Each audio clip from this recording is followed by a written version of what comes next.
चलिए, मैं इसके पहले महाजनपद काल हुआ था, अब इसके बाद आगे 6th सेंचुरी बीसी में ही 6th सेंचुरी बीसी में मैंने कहा था धार्मिक सुधार आंदोलन चालू हुआ था। धार्मिक सुधार आंदोलन, ये आंदोलन किसके विरोध में है? किस धर्म के विरोध में?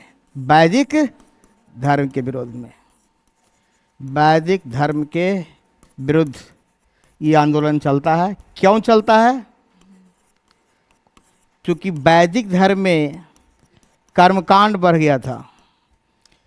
वैदिक धर्म में कर्मकांड, अमंडर इसको बोलते हैं, अंधविश्वास। अभी एक नाम सुने, बागेश्वर धाम है ना, हनुमान जी के पूर्व भक्त हैं, वो अपने को चमत्कारी दिखा रहे हैं, बहुत अच्छी बात है। यही सब चीज़ है, सेम चीज़। हम जो आज से 5-4 हज़ार वर्ष दिख रहे हैं वही चीज़ आज भी है, ख़त्म नहीं होगा, ये ख़त्म भी नहीं होने वाला है ना। जादू दिखाएंगे, कुछ दिखाएंगे, वो रहता है मैजिक, अब वो आपको जादू दिखा रहे हैं। चलिए देखिए, अब जो विश्वास है तो मानते हैं, जो नहीं विश्वास है, अब आपको कोई रोग हो गया, कैंसर हो गया, जा रहे हैं साधु के पास के ठीक हो जाएगा, संभव है? कभी नहीं है। ये कोई अगर 100 को में से कहा कोई ठीक हो गया तो उसी को चमत्कार मान रहे हैं, है ना। तो फिर डॉक्टर पास क्यों जाइएगा? तो वही चीज़ है, कर्मकांड, अंधविश्वास। यानी कि वैदिक धर्म में कि कोई भी पूजा करने के लिए ब्राह्मण का बढ़ता हुआ वर्चस्व, ब्राह्मण का बढ़ता वर्चस्व, ये सब कारण है जो आपको नए नए धर्म का आगमन हुआ। और इसके कारण ही लगभग 64 संप्रदाय, मैंने बताया था कितना, 64 संप्रदाय, 64 धर्म का आगमन हुआ। अपने अपने नए तरीके से सब लोग दिए, जिसमें ज़्यादा फेमस हुआ 2 गो, एक बौद्ध धर्म और एक जैन धर्म। यही 2 ज़्यादा फेमस हुआ, बाकी और भी हैं, है ना, लेकिन मेन फेमस आपका बौद्ध धर्म और जैन धर्म। बौद्ध धर्म को देने वाले बुद्ध जी और जैन धर्म देने वाले के ऋषभनाथ या आदिनाथ बोलते हैं, प्रथम तीर्थंकर, है ना। तो ये तो बाद में हम देखेंगे। अभी आप कि धार्मिक सुधार चालू क्यों हुआ उसका कारण दे रहे हैं। उसका मेन उद्देश्य है दैजिन कर्मकांड। तो अगर हम बौद्ध धर्म की बात करते हैं या जैन धर्म की बात करते हैं, पुराना कौन है? थोड़ा सा यहां पर लेते हैं, बौद्ध धर्म, एक है जैन धर्म। अगर बोले कि इन दोनों में न्यू ये है, ये ओल्ड है, याद रखिएगा। तो मानते हैं कि इसके जो प्रवर्तक हैं, जो कहते हैं इस धर्म को लाने वाले हैं, वो खुद क्या है? बुद्ध जी। कौन है? बुद्ध भगवान। इसको लाने वाले ऋषभनाथ, है पता है ना, क्या नाम है? ऋषभनाथ या आदिनाथ जो बोलते हैं। ये हो गया प्रथम तीर्थंकर। अब देखें तीर्थंकर क्या है, उस सब बात की बात है। अभी हम खा रहे हैं, कोई पूछ दे कि बौद्ध धर्म पहले आया कि जैन धर्म पहले आया, तो जैन धर्म आएगा पहले, ध्यान रखिएगा चीज को। बुद्ध, जिनका ओरिजिनल नाम है सिद्धार्थ, क्या नाम इनका है? वो तो बुद्ध तो एक टाइटल उनका है ना, वो मेन नाम इनका सिद्धार्थ ही है। आज हम इस पहले कोशिश करते कि दोनों साथ साथ पढ़ाए, लेकिन नहीं, उसमें कुछ लोग कन्फ्यूजन हो जाते हैं। तो पहले हम ये वाला, चूंकि इजी है, इसको पहले खत्म कर लेंगे। अगर समय बचा तो फिर हम इसमें भी हाथ लगाएंगे। तो हेडिंग देंगे बौद्ध धर्म। चलिए स्टार्ट करते हैं, बौद्ध धर्म से स्टार्ट करते हैं। अभी हम सीधा सीधे बताया कि टोटल 64 संप्रदाय था, उसमें जो ज़्यादा फेमस हुआ बौद्ध धर्म और जैन धर्म, उसमें हम बुद्ध की जीवनी के चलेंगे, बुद्ध के बारे में।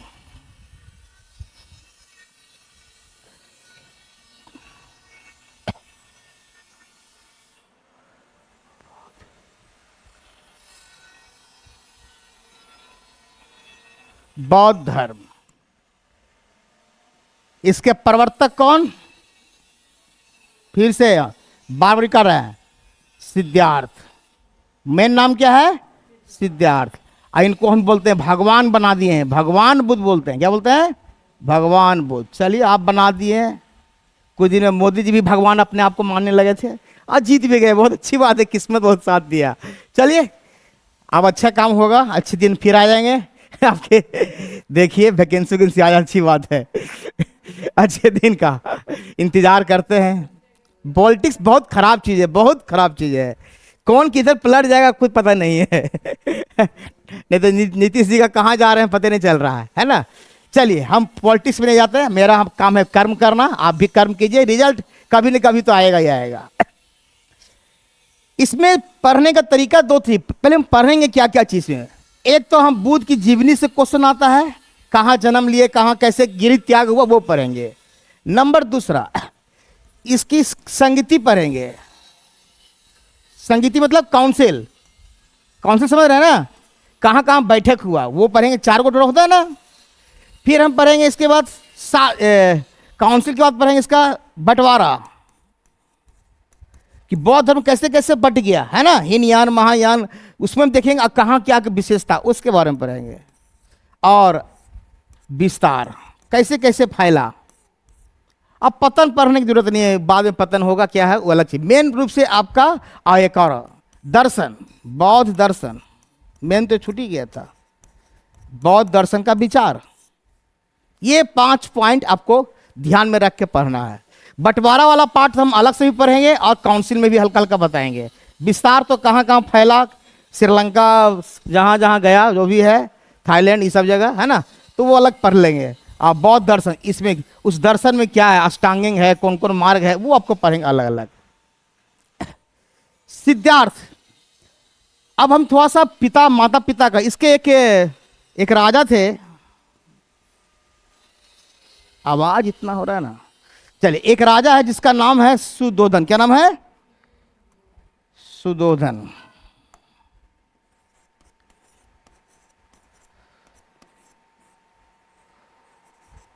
सुधोधन।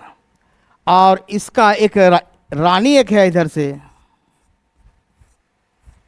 माया देवी। क्या नाम है?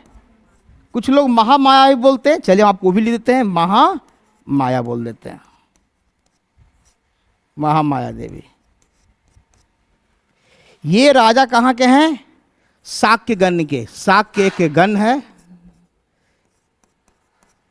जैसे लिच्छवीगण होता है ना, उसी तरह शाक्य एक गण है। और उसका हेडक्वार्टर कहाँ है, राजधानी कहाँ है? कपिल वस्तु। कपिल वस्तु। और ये है इसका जो जहाँ के रानी है, ये कोलियगन। बहुत क्वेश्चन इसमें आपको ऑब्जेक्टिव निकलते जाएगा साथ साथ में। और इसका हेडक्वार्टर कहाँ है? देवदह। क्या है? देवदह। चाहे तो हल्का हल्का लिख भी सकते हैं, ताकि सब कुछ स्लाइड में नहीं रहेगा, है ना। तो थोड़ा सा ध्यान से, मतलब कुछ कुछ आपको नॉलेज भी हो जाएगा तो अच्छा रहेगा। चलिए इधर हम मिटाते हैं, ये पार्ट में इसको मिटा देते हैं, इसको जरूरत नहीं है। तो महात्मा बुद्ध के बारे में हम पहले पढ़ रहे हैं कि एक राजा था जिसका नाम था और ये भी चला गया, कोई बात नहीं, सुधोधन, है ना। और एक रानी थी माया देवी या माया देवी। ये शाक्यगण के राजा, और इसका हेडक्वार्टर कहाँ? कपिल वस्तु। ये कपिल वस्तु अभी इसमें विवाद, ये ईपी में भी है कहते हैं लोग, या नेपाल में, ये थोड़ा विवादित चल रहा अभी, है ना। ऐसे नेपाल ही मान के चलिएगा।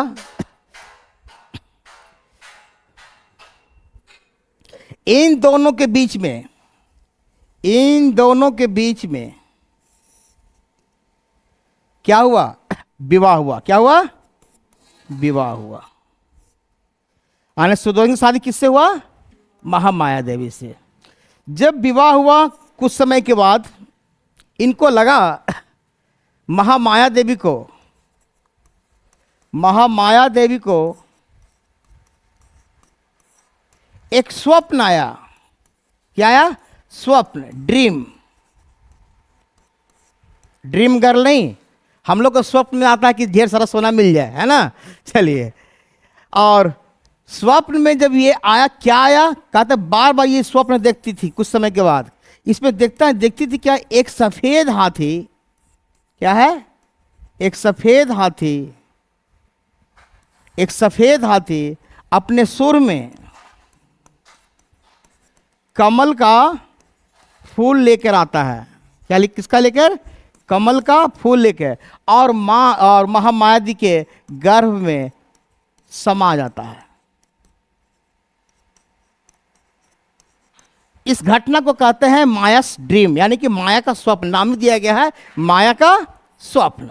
तो सफेद हाथी सूर में कमल का फूल लिए हुए कहाँ आता है? महामाया के गर्भ में आके समा जाता है। ये बार बार इनको स्वप्न आता है। जब ये स्वप्न आता है अपने ये पति से बात करते हैं कि ऐसा सपना हमको क्यों दिखाई दे रहा है, एक हाथी आता है सफेद हाथी सूर में माला लिए हुए आता है और हमारे शरीर में समा जाता है। तो उनको ऐसा लगता है कि किसी से पता लगाए, तो बोला जरूर महामाया देवी कुछ एक अच्छा इनका संकेत, गुड संकेत है। क्या है ये? गुड संकेत है। गुड संकेत दे रहा है, मतलब कि यह कि आप मां, ये मां बनने वाली है। कौन? महामाया। जब ये बात महामाया देवी को पता चला कि हम मां बनने वाले हैं, इसलिए ऐसा स्वप्न आता है, या कुछ अचानक मतलब कुछ अच्छा होने वाला है, तो इस हिसाब से महामाया देवी को लगा कि ठीक है हम मां बनेंगे। तो ये अपने हस्बैंड से बोले कैसा करते हैं कि हमको अपना कहाँ भेज दीजिए? मायके। आपको पता है कि जब पहली बार कोई माँ बनती है हिंदू धर्म में, तो पहले उसको कहाँ भेजा जाता है? मायके, यानी अपनी जहाँ नानी उनका जो अपना माँ का घर जाना चाहते हैं। यानी कहाँ उनका घर है? ये देवदह, ये ना है। कहाँ की रानी थी? देवदह। तो सुदोधन जी सोचे कि चलो ठीक है, ये कपिल वस्तु से चलना शुरू करते हैं। बोले ठीक है चलो तुम्हारी बात को हम एक्सेप्ट करते हैं। और देवदह बोले कि ठीक है हम कुछ सैनिक साथ में दे देते हैं, राजा है ना, अब प्लस कुछ सेविका सर्वेंट, यानी कुछ महिला वाला सेविका जो उसके साथ अटेंडेंट रहेंगे, क्योंकि रानी है उसमें डोली में जाके जाता था, है ना। और डोली के थ्रू ये जा रही हैं कहाँ? देवदह। कौन जा रही हैं? महामाया देवी। महामाया देवी किसके कहने पर? सुदोधन के कहने पर। मैंने उनसे रिक्वेस्ट की कि हमको वहां भेज दिया जाए, है ना। अब ये जब जा रही थी तो रास्ता में एक जंगल मिलता है। क्या मिलता है? जंगल। जैसे ही जंगल पार होने लगी, उनको रास्ते में ही क्या हो गया? प्रसव पीड़ा। प्रसव पीड़ा समझ रहे हैं ना। लगता है कि अब बच्चे को हम जन्म लगता है इसी स्थान पर रास्ते में ही दे देंगे, लगता है अपना हम मायके भी पहुंचे नहीं पाएंगे। उनको ऐसा लगा, इसलिए महामाया देवी ने कहा ठीक है जहां पर छाया, जहां पेड़ पौधा हो वहां रखवाओ, हम कुछ दिन आराम करेंगे, है ना। आराम करेंगे। ये जो जंगल से गुजर रही थी, इसी जंगल का नाम है लुम्बिनी वन। इस पे वर्ड लगा हुआ है पहले से, है ना। लुम्बिनी वन है ये जंगल था उस, अब भले शहर हो गया होगा, वो उस जमाने में जंगल ही था। और उस जंगल से रास्ते से गुजर रही थी, और इसी वन में एक जगह वो ठहरती है कुछ देर रेस्ट करने के पर्पज से। और कहा जाता है जिस पेड़ के नीचे रुकती है वो साल वृक्ष होता है। कौन चीज?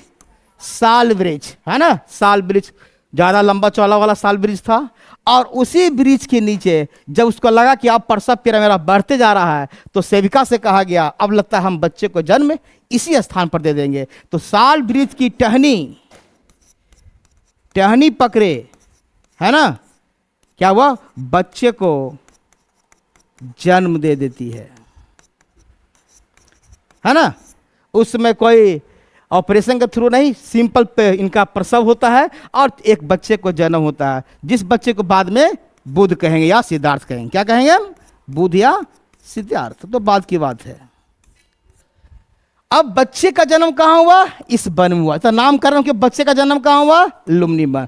लुम्बिनी पड़ता कहाँ है? नेपाल में, है ना। ये नेपाल में, ये कन्फर्म है। कपिल वस्तु नेपाल में भी कुछ लोग मानते हैं, कुछ लोग मानते हैं ईपी में भी, थोड़ा सा इसलिए डिबेट इस पर है ना। तो ये तो कन्फर्म है कि नेपाल में लुम्बिनी वन, और आज नेपाल में भी इनकी पूजा होती है। और नेपाल में किस वृक्ष के नीचे दिए जन्म? साल वृक्ष की टहनी को पकड़े हुए। इसका चित्र दिखाता है, इसका बहुत जगह स्तूप पर इसका चित्र हम दिखाएंगे बाद में अगर मौका मिल गया तो। एक जगह दिखाया गया कि कैसे जन्म करती है, और उसको पकड़े हुए अपने बच्चे को, चूंकि प्रसव बहुत ज्यादा होता है, जब बच्चे को माँ जब बच्चे को जन्म देती है तो कहा जाता है कि माँ का दूसरा जन्म होता है। तो इस हिसाब से इसने बच्चे को क्या कर दिया? जन्म हो गया। और जब ये बच्चे का जन्म हो जाता है, फिर बोले अब जाने से क्या फायदा माँ का, सीधे कहाँ लौट गए ये, फिर कपिल वस्तु। फिर कहाँ लौट गई, कपिल वस्तु। अब ये कपिल वस्तु लौटने के बाद कहता 7 दिन के बाद ही इनकी क्या हो गई, मृत्यु हो गई। किसकी, महामाया देवी की। अब ये छोटा बालक 7 दिन का है और माँ की मृत्यु हो गया। बहुत बच्चा को तो बहुत अखरेगा, बच्चा तो खुद पता नहीं चले कौन है। तो सुयोधन सोचे क्या ऐसा करते हैं, इसकी एक और बहन थी जिसका नाम है प्रजापति गौतमी। बोला जिस छोटे बच्चे का देख रेख कौन करेगा, है ना, इसलिए क्या किया, इससे विवाह कर लिए। फिर यानी बच्चे की मौसी से फिर उसके अने जिया जी साली से शादी कर लिए, कहिए मोटा मोटी। और ये शादी बुना हो गया। और चूंकि यही पालन पोषण की थी, पालन पोषण करने के कारण गौतम को, बुद्ध को गौतम बुद्ध कहा जाता है। क्या कहता है, गौतम बुद्ध। तो ये सब क्वेश्चन पूछ सकता है कि गौतम क्यों कहा गया, ये माँ के नाम से टाइटल आया है ना। जो मौसी थी प्रजापति गौतमी, उसके टाइटल से, चूंकि वही लालन पालन इसकी पालन पोषण की थी, तो गौतम बुद्ध तो हो चुके, बुद्ध मतलब पूरा विद्वान आदमी, है ना, बुद्ध हो गए। तो गौतम बुद्ध या गौतम भगवान जो भी बोलिए, आपकी इच्छा पर है। तो अभी तक मैंने खाली ये बताया किस प्रकार से इनका जन्म हुआ। अब यहां पर जो क्वेश्चन आता है, डायरेक्ट क्वेश्चन पूछेगा। हम 1-2 क्वेश्चन देते हैं डायरेक्ट, पहले जन्म से केवल। अगर कोई पूछ दे साल वृक्ष किसका प्रतीक है, जन्म का, मृत्यु का, गृह त्याग का, अब कॉमन सेंस का क्वेश्चन है ना, आंसर क्या होगा, जन्म का। अगर पूछेगा कमल का फूल किसका प्रतीक है, ये भी जन्म का। हाथी, सफेद हाथी किसका प्रतीक है ना। देखिए क्वेश्चन आपको जो बनेगा, तब अगर कहानी सुना रहेगा तो गलती नहीं होगा, सब क्या होगा, जन्म का, है ना। टोटल क्वेश्चन क्या हो रहा है। और जन्म हुआ कहाँ, लुम्बिनी वन में। कब हुआ वो भी लिख लीजिए, 563 बीसी, और कहीं कहीं देता है 566 बीसी, लेकिन सही आपका यही है ना। ठीक, हम दोनों लिख देते हैं, चॉइस परीक्षा में कुछ भी दे सकता है। 563 ईसा बीसी में बैसाख पूर्णिमा कब है, अभी हाल फिलहाल गया ना बुद्ध पूर्णिमा, वही बुद्ध पूर्णिमा है ये, है ना। बैसाख पूर्णिमा को हुआ जन्म 563 बीसी में या 566, कहीं कहीं देता है, कुछ बुक में लिखा है, चलिए उसको भी मानते हैं, कुछ विवादित भी यहां पर है। और देवदाह यानी कि लुम्बिनी वन में इनकी क्या हो गई, जन्म हो गया। और इस प्रकार से बच्चा तो रह गया, लेकिन उसकी माँ का डेथ हो गया 7 दिन के बाद। अब बाद में प्रजापति गौतमी ने उसको लालन पालन किया। अब बच्चा कहाँ गया, कपिल वस्तु के महल में। इसको मिटाते नहीं है, आपको आगे चलते चला जाएगा, खाली सुनते जाइए। अभी बच्चा बड़ा होने लगा, क्या होने लगा, बड़ा होने लगा। लेकिन अभी छोट ज़्यादा बड़ा नहीं हुआ, अभी मान 7 दिन का था तो 10-15 2 महीना। जब बच्चा आता है किसी घर में तो उत्सव मनाया जाता है ना, तो कपिल वस्तु में भी क्या मनाया जाएगा, उत्सव मनाया जाएगा। उसमें एक ब्राह्मण को बुलाया जाता है, इसका नाम है आसित, नाम याद रखिएगा, आसित ब्राह्मण। ये बच्चे का क्या करते हैं, नामकरण करते हैं, है ना। ये जो आसित ब्राह्मण को बुलाया जाता है, और भी ब्राह्मण है कि ये मेन ब्राह्मण थे जिसने इस बच्चे का बोला क्या नाम रखा जाए। इसने कहा इस बच्चे का नाम रखिए सिद्धार्थ। सिद्धार्थ का मतलब है जिसकी आकांक्षाओं को पूर्ण किया हो, पूर्ण हो, है ना, जिसका आकांक्षा पूर्ण हो, है ना, जो सोचता हो पूर्ण होगा, है ना। इस तरह से इसका टाइटल का अर्थ रखा गया, किसका, सिद्धार्थ का। सिद्धार्थ नाम हो गया। चलिए कुछ दिन और बीता, बोला ठीक है भाई ब्राह्मण। अब इनको जो सुयोधन इसके पिता थे, इनको और चिंता हुई कि जरा हम अपने बच्चे का ज्योतिष को बुलाते हैं। किसको बुलाते हैं, ज्योतिष को।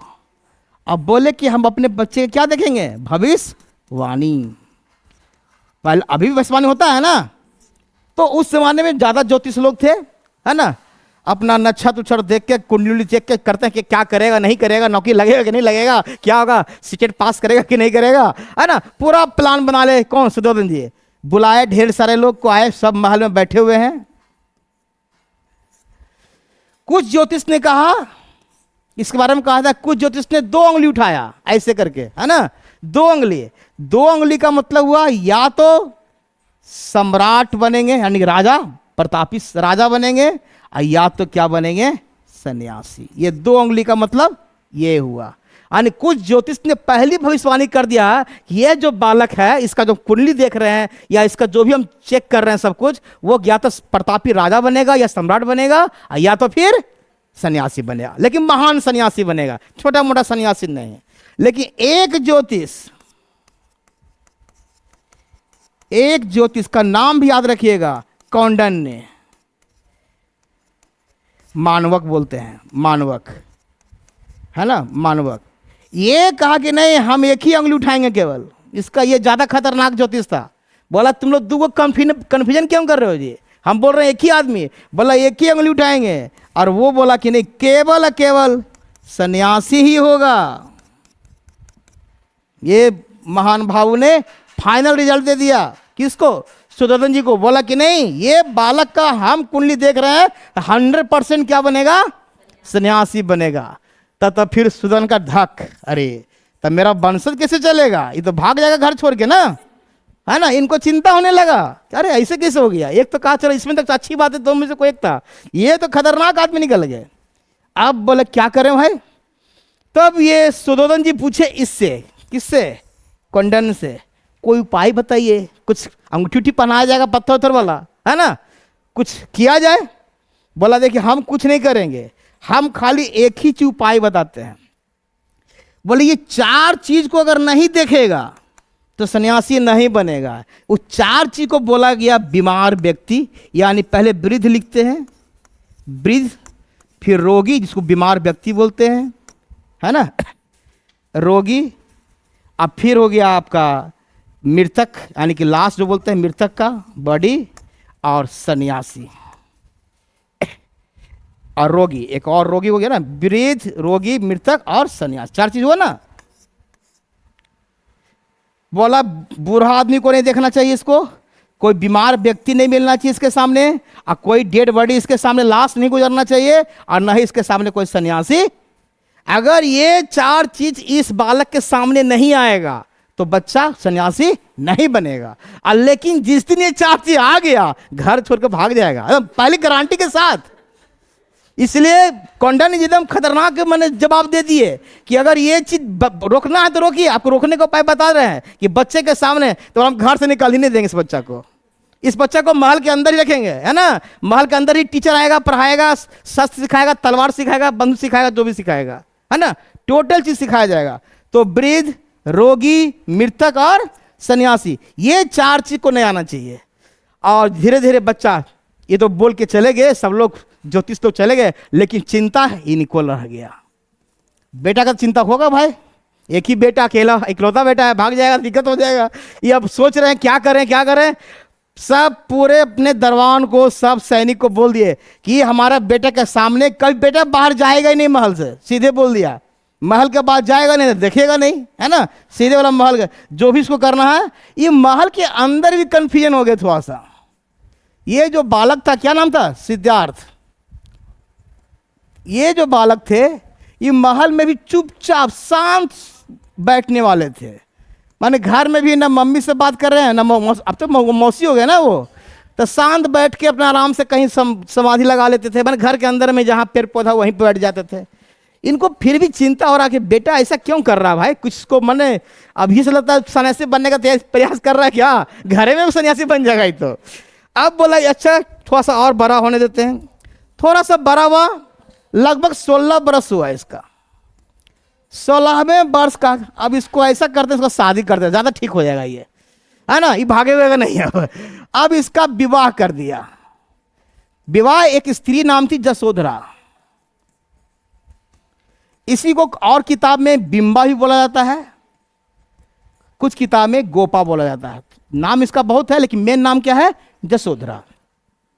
ये इनसे विवाह हो गया तो कुछ दिन ठीक लगा, चलो 10 दिन, 15 दिन, 2 महीना, 3 महीना इनको आने की, सिद्धार्थ को भी मन लगने लगा, नया नया शादी हुआ। तो इनको भी चलो कुछ मन लगा कि चलो एक स्त्री से मेरा प्रेम बढ़ेगा, लेकिन देखा कुछ दिन तो प्रेम रहा, बाद में प्रेम क्या हुआ, फिर घट गया। फिर लगा कि ये बेकार चीज है, इसको भी उठा के फेंको, है ना।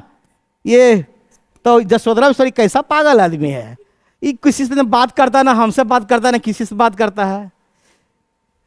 कुछ समय के बाद जसोदरा भी गर्भवती हो गई, है ना। गर्भवती होने के समय एक बच्चे को जन्म दी। तो लगा कि बच्चा जब जन्म घर में जन्म होता है तो पति पत्नी सब दादा दादी सब लोग खुश होते हैं। तो सुदोधन जो थे उनको जब सूचना मिला कि हम दादा बनने वाले हैं, क्या बनना है, दादा बनने वाले हैं, उसने एक नौकरानी को पकड़ा और नौकरानी को बोला जरा जाओ तो जरा जसोदरा के रूम में, और ये जो सूचना जो बच्चा माने अभी जन्म हुआ है इसकी सूचना दो किसको, सिद्धार्थ को। क्या बोल रहा है, और सिद्धार्थ क्या कहता है या क्या हाव भाव होता है उसकी सूचना फिर हमको लाकर दो। ये सुदोधन देखना चाहते थे कि बच्चे के जन्म पर भी मेरा बेटा खुश है कि ना खुश है। ये देखने के लिए एक नौकरानी को भेजे, पहले जाकर वहां चेक करो कि रियल में बच्चा जन्म हुआ है कि नहीं हुआ है, कैसी अफवाह उड़ा दिया है ना। और रियल में हो गया तो इसकी सूचना कहां दो, उसके बाप को दो, यानी कि सिद्धार्थ को दो। अब सिद्धार्थ समाधि में लगल है, ऐसी रूम में पड़े हुए हैं, आज जाके करा बधाई हो राजा, बधाई हो राजकुमार जी, आपके पुत्र रत्न की प्राप्ति हुई है। ये फिर भी नहीं सुन रहे, लगातार लगे हुए हैं। और जैसे ही इनको खुलता है ये बात सुनते हैं, कहते हैं राहु पैदा हुआ। क्या नाम है, राहु पैदा हुआ। ये नौकरानी जाके राहु को सोच के बोलते नहीं, मेरे नौकरानी साहब क्या बोला, वो तो कुछ नहीं ध्यान लगा, खाली कहते हैं राहु पैदा, राहु बोला, राहु नहीं राहुल बोल रहा है, इल्ला लगा दिया सुधर अलगे से अपना। राहु पैदा हुआ मतलब राहु एक राशि है, बंधन पैदा हुआ। ये बोलना चाह रहे थे बंधन पैदा हुआ है। सिद्धार्थ का स्टेटमेंट था कि हमको जो ध्यान कर रहे हैं उसमें एक बंधन पैदा हुआ है। राहु मतलब बंधन, अब राहु से बन गया इनका नाम राहुल। ये सुदर्शन का अच्छा बेटा का नाम राहुल रखना चाह रहा है, अच्छी बात है। तो आज के बाद इसका मेरा पोता का नाम क्या होगा, राहुल हो गया। और इस प्रकार से सिद्धार्थ भी अभी तक ध्यान में ही है और राहुल अपना पैदा भी हो गया। अब राहुल भी धीरे धीरे बड़ा हो रहा है, अब सब कुछ रहा, लेकिन ये सुधरने वाले नहीं। ये हमेशा जहां देखें तो ध्यान लगे रहते हैं, न खाना न पीना सब छोड़ के। इसकी पत्नी भी इससे परेशान हो गई, न खाना खाते हैं न कुछ खाते हैं, खाली बस ध्यान। तो इस ध्यान के चक्कर में अब फिर सुदोधन को बार बार दिमाग में खींचे बैठा हुआ है, भविष्यवाणी जो कर गया कहीं ठीक तो ना उल्टा ना हो जाए। ये टेंशन इनको अभी भी लगा हुआ है, ये भविष्यवाणी पर परेशान हो रहे हैं। कौन, अपने पुत्र के लिए। और फिर कहते हैं कि ऐसा नहीं कि फिर कुछ गड़बड़ ना हो जाए, ऐसा करते हैं ये सोचने लगते क्या करें क्या करें। ये एक बार गलती से क्या हुआ कि महल से बाहर निकल गए, महल से बाहर, और सिद्धार्थ को मौका मिल गया। क्या मौका मिला, इसका जो सारथी था इसका नाम है छंदक, कहीं कहीं चंदन भी देता है ना, छंदक छन्नन जो भी है। और इसका घोड़ा का नाम है, जो जिस घोड़ा पर घूमते थे उसका नाम है कंथक। क्या नाम है, कंथक था, ये कंथक है ना, या चनन। तो कहने का मतलब सिद्धार्थ जैसी पता चला सिद्धार्थ को कि मेरा बाबूजी आज नहीं है, और ये दिन भर क्या हमने अभी तक 18, 19, 20 बरस के होने जा रहे हैं, अभी तक महल से बाहर निकले नहीं, नगर घूमने नहीं के दुनिया क्या है। और ये कह सारथी को बुलाया कि आज है मौका, हम बाहर निकल के घूमते हैं। पहला दिन गए इस घोड़े में बैठकर नगर घूमने। कहाँ चले गए, नगर घूमने के लिए। जब नगर घूमने के निकले तो जो हमारे नगरवासी थे, जो प्रजा थी वहाँ की, कहाँ की, कपिल वस्तु की, वो जब इस राजकुमार को देखा तो कहा कि अरे तो बहुत अच्छा लड़का है, ये कहाँ से आ गया। क्योंकि नगरवासी भी नहीं देखे थे, लेकिन सारथी को घोड़ा को पहचान के पैदल वो लगता है राजा का बेटा है ना, ये सुद्योधनी का बेटा है। तो बहुत सा चीज के बारे में व्यंग छोड़ा गया कि ये जो ऐसा बालक पहली बार देखे हैं बहुत धन्य है। बहुत लोग इस पर व्यंग कसा, व्यंग मतलब अच्छा व्यंग, पॉजिटिव वाला व्यंग। और फिर ये आकर फिर घर में आकर सोचते हैं, घर में जब रात में आते हैं आप फिर सोचते हैं क्या बात है, हमको इस बारे में इतना लोग अच्छे अच्छे बात क्यों बोल रहे हैं, जरूर हमारे अंदर कुछ नया चीज होगा, हमारे अंदर कुछ नया चीज है, कुछ तो है मेरे अंदर शक्ति है ना, जो लगता है उन लोगों को दिख रहा, हमको नहीं दिख रहा है। ये फिर निकलते हैं सेकेंड डे, अबरी निकले पिताजी को लेकर, अबरी मिल गया कौन चीज जिसको खोज नहीं देखना चाह रहे थे, वृद्ध, रोगी, मृतक और सन्यासी। ये याद रखिएगा, ये वृद्ध को देखे, रोगी देखे, मृतक देखे, और कोई कहता है कि 4 दिन में 4 बार देखे, हम कहीं एक ही दिन देख लिया कोई बात नहीं है ना। कोई कह रहा है पहला दिन वृद्ध देखा, सेकंड रोगी देखा, चलिए आपकी बात इन मान लेते हैं, हम चाह रहे हैं कि देख लिए। वृद्ध देखे, देखिए बूढ़ा आदमी है, क्या है, बूढ़ा आदमी है, चला नहीं जा रहा है, खोखले माने कुछ काम नहीं कर रहा है, और इसको क्या है, केवल क्या है, दुख है। यानी बूढ़ा होना भी एक दुख ही है। रोगी है, वही बेचारा पड़ा हुआ सैया पर, और उसको कष्ट है ना, उसको एकदम कैंसर हो ले, कुछ भी हो, बीमार है एकदम, इसको कोई देखने वाला नहीं है, इसमें भी क्या है, दुख है। और मृतक तो जो मरने चला गया, उसका परिवार पूरा दुखी मना रहा है, परिवार में रो रहा है, धो रहा है ना, ये भी दुखी है। बोला मौज में देखिए आदमी है, कमंडल लेके घूम रहा है, ये है मौज वाला, सुख वाला आदमी। बोला इसको कोई टेंशन ही नहीं है, न धन का संपत्ति, न माँ बाप का संपत्ति, न पत्नी का संपत्ति, किसी से कोई मतलब नहीं है, जहां मिल रहा है वहीं भीख मांगे खा रहा है, अब पेट भर रहा है। बोला हम भी यही बनेंगे है ना, यही बात बोल दिया कि अब हम इस समय चक्कर में न फंसेंगे, हम भी यही बनेंगे। और आया रात में फिर, और फिर ध्यान लगा दिया। अब इस बार इनको रिपोर्ट चला गया, किसको, कि मेरा बेटा 3 दिन से मेरे अपसेट में निकल रहा है, नगर घूम रहा है, और आज तो खतरनाक चीज देख लिया। तुरंत सारथी को बुलाया, मेरे अपसेट में तुम इसको क्यों ले गया था, तो हमको जिद करने लगे, तो हम क्या करते, राजकुमार का आज्ञा का पालन किए, इस दिन लेके चला गया।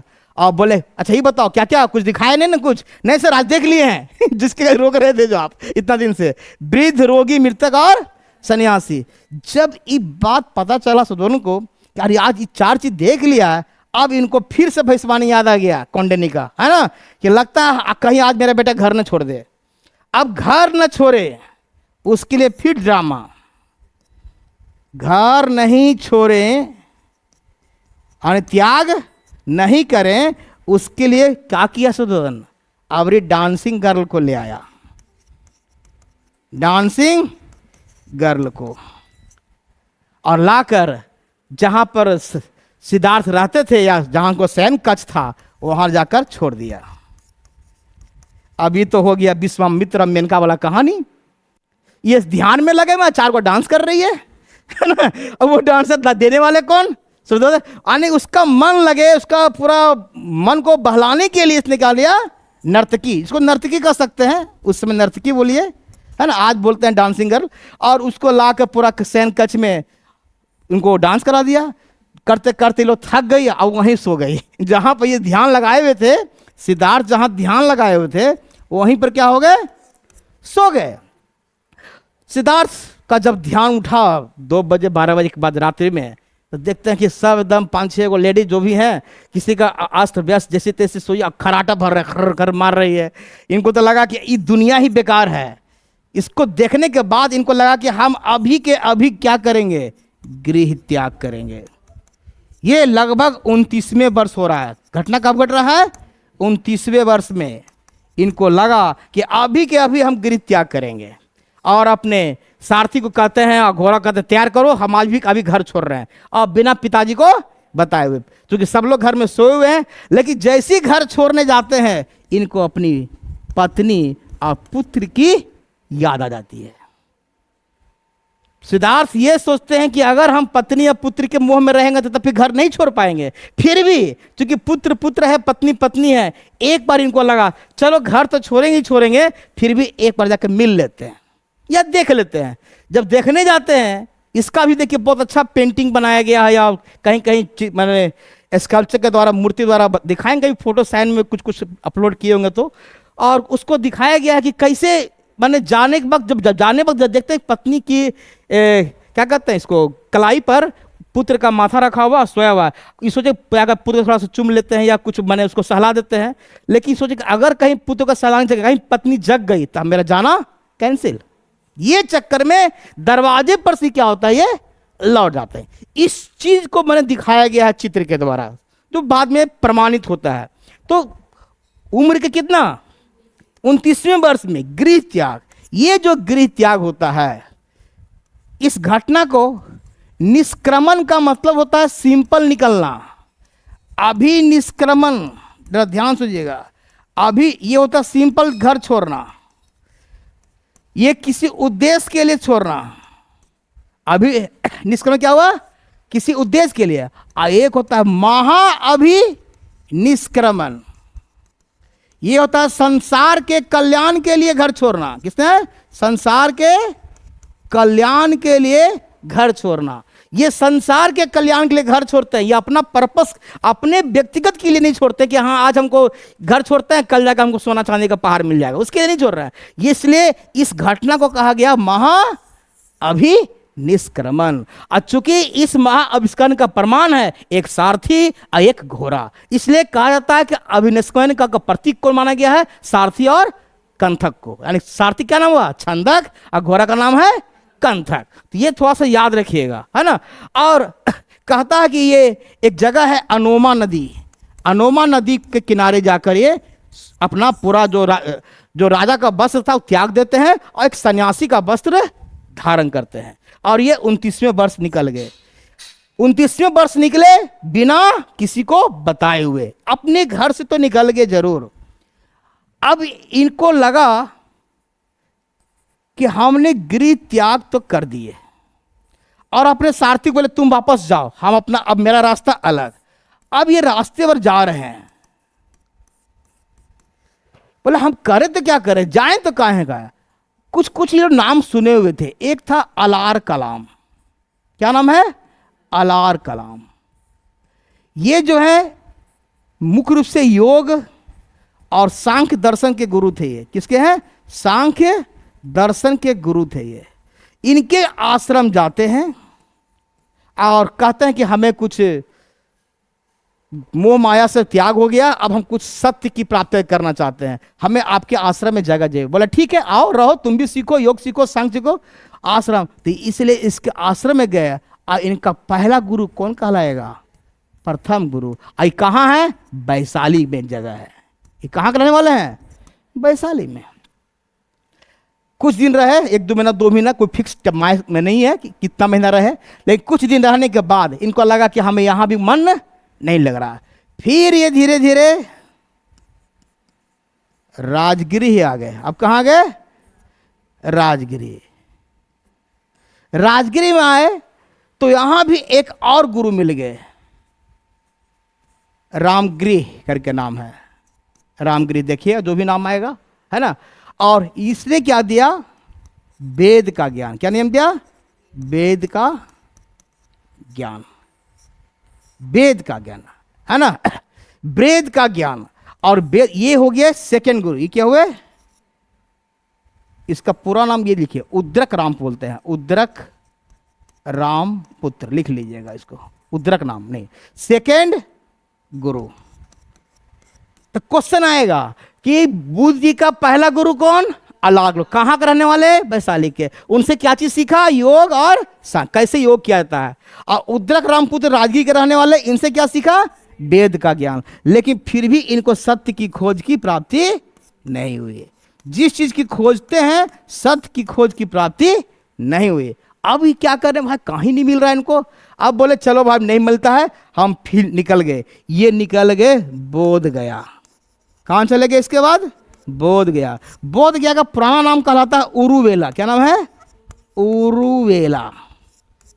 ये जो गया है एक नदी, उसमें पुराना नाम था निरंजना नदी। क्या नाम है, निरंजना नदी।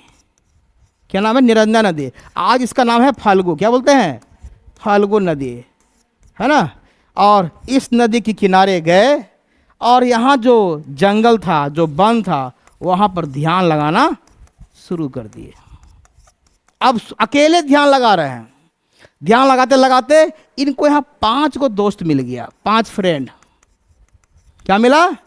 वो भी सत्य की खोज में लगा हुआ था, है ना। 5 सन्यासी और मिल गए, एक अपने छठा हो गए, यानी 6 मिल के ध्यान लगाते थे और सत्य की खोज में लगे कि कुछ मिल जाए। देखिए क्या मिलता है सत्य खोज में।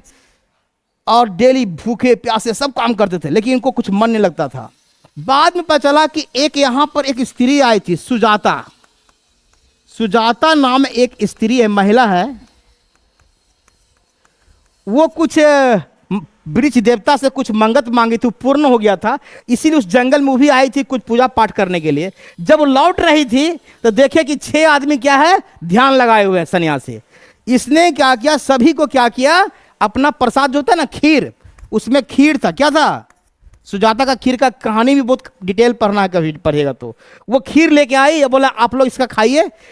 इसका 5 फ्रेंड खीर नहीं खाया, लेकिन सिद्धार्थ जी क्या कर लिए, उस खीर को खा लिए। जब उस खीर को खा लिए तो इसका फ्रेंड कहता है तो ढकोसला कर रहा है, हम लोग इतना दिन से भूखे हैं, अब अचानक खाना आया तो खा लिया लो, है ना। तो उसको तो लगा कि तो ढोंग कर रहा है। ये 4 फ्रेंड इसको छोड़ के, जो 5 फ्रेंड थे ये भाग आए। ये लोग चले गए कहाँ? सारनाथ। 5 फ्रेंड कहाँ चले गए? सारनाथ। और ये अकेला बेचारा बच गया। ये जो आपका सिद्धार्थ जो रह गए, कहाँ रह गए? ये उरुवेला यानी कि बोध गया में रह गए। बोला ठीक है तुमको जाना जाओ, हमको खाने की इच्छा था, खा लिए, टेंशन मत लो, तुमको जाना, जो जो मानना मानो। अब सिद्धार्थ को लगा हम इतना दिन से लगे हुए हैं, आपका 29वें वर्ष घर छोड़े हैं ना जी, 29वें वर्ष, और लगभग 35वें वर्ष होने जा रहा है। कितना हो रहा है? 35वें, आने 6 साल लगभग ध्यान लगा रहे हैं, कुछ नहीं मिल रहा है। कुछ सोच ही रहे कि ऐसा क्यों करें भाई, क्या करें। तो कुछ ऐसा कहा जाता है, कहानी है कि उनको एक ध्वनि सुनाई पड़ती है, बीना का ध्वनि है। उससे ये निष्कर्ष निकालते हैं कि बीना के तार को इतना ही खींचो कि जिससे टूटना है, और इतना ही नहीं धीरा छोड़ के आवाज ही नहीं निकले। मतलब एक मध्यम मार्ग, यानी कि मध्यम मार्ग के डायलॉग इनको समझ में आया। यानी शरीर को इतना भी कष्ट मत दो, भूखे प्यासे के शरीर ही नहीं रहे, और शरीर को इतना भी भोग विलास में लगा कि तो पूरा हम भोगे कर रहे हैं। यानी मध्यम मार्ग को अपनाए। अब फिर उसने क्या किया, 49वें वर्ष पीपल पेड़ के नीचे, किसके?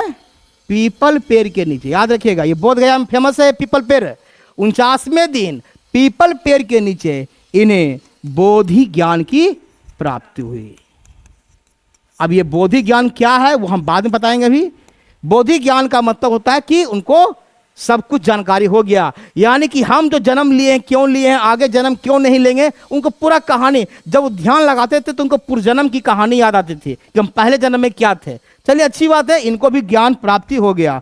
अब ज्ञान प्राप्ति के बाद अब लगा कि हम जो ज्ञान प्राप्त किए हैं वो हमारा सिद्ध कैसे करें कि हम सही ज्ञान प्राप्त किए हैं। किसी से शास्त्रार्थ होगा तब ना।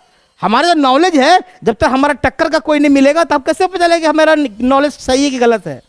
और उसने फिर यही 5 दोस्त को, ये जो बोध गया मिला, इस 5 दोस्त को खोजते खोजते पता लगा कहाँ गया, सारनाथ चले गए। और सारनाथ में एक जगह है ऋषि पतनम, ऋषि पतनम, ऋषि पतनम। इसी में जाकर एक तरह का ये गार्डन था, वहाँ ही 4 दोस्त, इनको 5 दोस्त मिल गया, और वहीं जाकर उसी को पहला प्रवचन देते हैं, पहला प्रवचन देते हैं। इस प्रवचन को कहा गया है इतिहास में धर्म चक्र परिवर्तन। क्या बोलते हैं? धर्म चक्र परिवर्तन।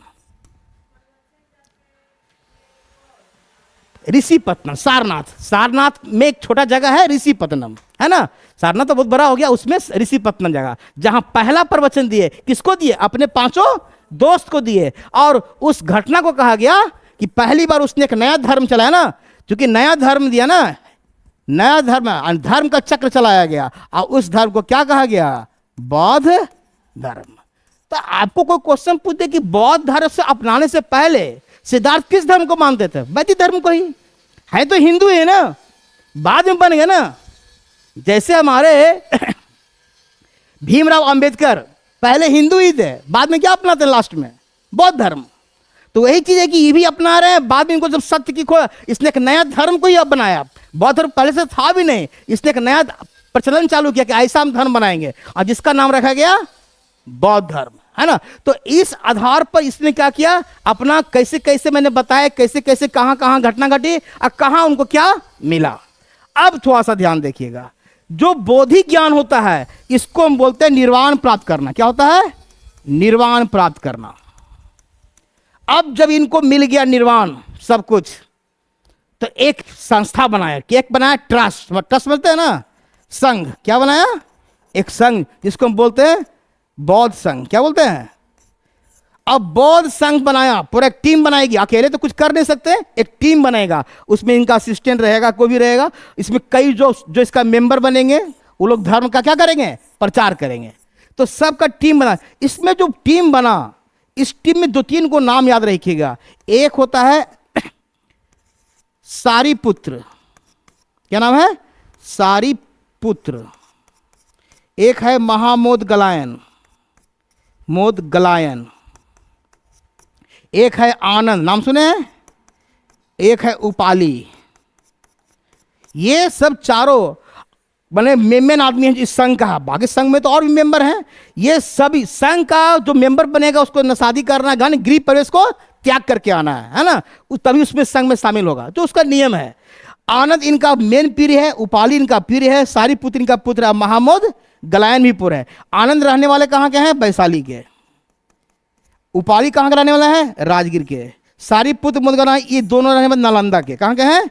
देखिए, सारीपुत्र एक सारीचक गांव भी है, अगर नॉलेज होगा मोटा मोटी, नालंदा के पास सारीपुत्र उसी से बना है ना, उस सारीचक है रियल में, है ना, और पुत्र जगह चक हो गया है। तो नालंदा गांव में ये सारी महामोद गलायन जो बता रहे हैं कि 2 शिष्य उनको ही मिल रहे। तो ये सब मिलकर क्या किए? बौद्ध संघ को, यानी बौद्ध धर्म को बढ़ावा देने के लिए। और खुद तो घूम ही रहे थे, खुद घूमते घूमते फिर कहाँ आ गए? कहाँ से? सारनाथ से कहाँ है? फिर वापस आए बोध गया। बोध गया के बीच में पहले सुनते हैं बनारस में भी रुकते थे, काशी में भी, ठीक है। यहां पर इनको यश नामक एक व्यापारी मिलता है, जो उनका फाइनेंसर बनता है। कुछ कुछ पैसा भी चाहिए ना संघ को चलाने के लिए, है ना। यश ये पहला व्यापारी है जो संघ में प्रवेश पाता है। संघ में प्रवेश करने वाला कौन है? यश नामक व्यापारी, है ना। और बोध गया है, बोध गया से फिर कहाँ आएंगे? राजगिरी। अब यही राजगीर में जब आते हैं और रुकते हैं कहाँ? बेनु वन बिहार बोलते हैं इसको। बिहार मतलब जहां बौद्ध लोग ठहरते हैं, जहां प्रवचन देते हैं बुद्ध भगवान, उसको बेनुवन। और उस समय राजा था यहाँ का, जो हम पढ़ा चुके हैं, बिंबिसार, हरियक वंश। जब बिंबिसार को पता चला कि एक साधु संत, एक सन्यासी हमारे क्षेत्र में आ रहे हैं, तो इसका पूरा स्वागत किया। किसने?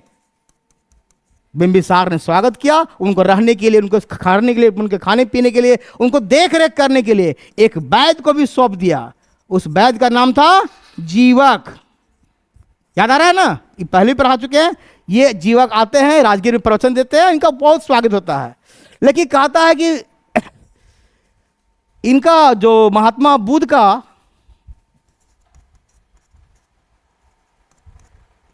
को मारने की भी यहां चेष्टा होती है। राजगीर में महात्मा बुद्ध का प्लान बनाया जाता है कि मारने का भी, क्योंकि इसलिए कि महात्मा बुद्ध का एक भाई था, चचेरा भाई। क्या नाम है? चचेरा, जिसका नाम है देवदत्त। क्या नाम है? देवदत्त। ये थोड़ा इससे ईर्ष्या करता था अपने भाई। भाई भाई में ईर्ष्या होता है ना, वही है कि महात्मा बुद्ध का इतना नाम, इतना लोग जान रहे हैं, इतना भीड़ है ना। नहीं तो वही बागेश्वर धाम इतना लोग जान रहे हैं, दूसरा लोग, उसका भाई लोग होगा ना, वही चीज ईर्ष्या आ रहा है। और जब बुद्ध जी आए तो इसको पागल हाथी के नीचे कुचलवाने का कोशिश किया, लेकिन जैसे इसके सामने सुनते हाथी आता था, हाथी झुक जाता था। इनके प्रभाव से मैंने इनको कोई चीज दिक्कत नहीं हुई। और ये बाद में कहता है कि देवदत्त, इसने भी क्या अपना लिया? बौद्ध धर्म को अपनाया। तो उसके प्रभाव से पहले प्रयास किया मारने का, लेकिन बाद में देखा बुद्ध तो बहुत आगे निकल चुके हैं, इसलिए इसने भी इस धर्म में भी शामिल। उसका चचेरा भाई। अब ये बुद्ध सब जगह घूम रहे हैं। एक और जगह घूमते हैं, अपने घर। घर मतलब कहाँ? कपिल वस्तु इनका घर है। जब वहां जाते हैं तब देखते हैं कि मेरा बेटा तो बहुत बड़ा हो गया, अब है ना, और पत्नी भी है, बाबूजी है, सब हैं। अब मम्मी तो जान ही रहे हैं कि मम्मी कौन थी, प्रजापति। मेन मम्मी तो मर गई थी ना, गौतमी थी। और इनके साथ चेला लो चल रहा है, पूरा घर पहुंचे। जब अपने घर में भीख मांगने गए भिक्षादान करने के लिए, तो उनका बेटा कटोरा लेके आता है देने के लिए। तो बेटा तो नहीं पहचान पाया, छोटा था। माँ उसकी पहचान गई, माँ। और जो उसकी पत्नी का नाम क्या था, जसोधरा, ये भी थी साथ में। और पुत्र कौन हो गया, राहुल। ये सब लोग उसको स्वागत तो किए। अब बोले कि अब यहीं रह जा, अब मत कहीं मत जा। बोला नहीं, हम खाली बस भीख लेने आए, आपको देना है दीजिए, नहीं तो हम निकले, है ना। लेकिन कह रहे नहीं, तुम्हारा बेटा को इतना बड़ा हो गया, बहुत याद करता है, ये करता, बहुत इसको रोकने की कोशिश किए, लेकिन रुके नहीं। लेकिन ये जो माँ है, यानी कि बुद्ध की जो माँ है, वो थोड़ा सा ओल्ड हो गई थी। बोले बेटा हमको तो ले चलो, हमको तुम्हारा ये सास बहू का ठीक ठाक नहीं लगता रिलेशन यहाँ पर। उस जमाने में शायद होता होगा ऐसा, पता नहीं। ये कहते हमको भी ले चलो तुम अपने साथ। तो कहते नहीं। तो इसका एक दोस्त है जो चेला था, आनंद, बोला ले लीजिए सर, कोई दिक्कत नहीं है। बोला नहीं, हमारा जो संघ है उसमें महिला का प्रवेश वर्जित है। लेकिन आनंद इतना तर्क वितर्क किया महात्मा बुद्ध से कि आनंद के कहने पर पहला महिला जो बनी इसका सदस्य इस संघ का, वो उसकी खुद मां बनी। कौन, प्रजापति गौतमी बन गई। बोला कि पहली बार इसने कहा कि ठीक है तुम इतना प्रेशर कर रहे हो, तब हम किसी महिला को इसमें और एक बार जब महिला शामिल होगी तो ढेर महिला पे शामिल होने लगी, उनका बने। और इसी तरह से घूमते घूमते ये तो अब कपिल वस्तु है। फिर आगे कहाँ, वैशाली, जहां इन पर कलंक लग गया था। यहाँ एक डांसर थी जिसका नाम है आम्रपाली, नाम सुने हैं? आम्रपाली एक बहुत बड़ी बेश्या थी ये। और इसके घर चले गए बुद्ध, वो बुलाई थी कि आइए हमारे दरवाजे पर कभी आइए, आई चले गए। तब महात्मा बुद्ध को सब लोग खराब कहा, ये तो पूरा खतरनाक आदमी है भाई, उसके पास क्यों जा रहा है आदमी के पास, क्योंकि तो बदनाम औरत है।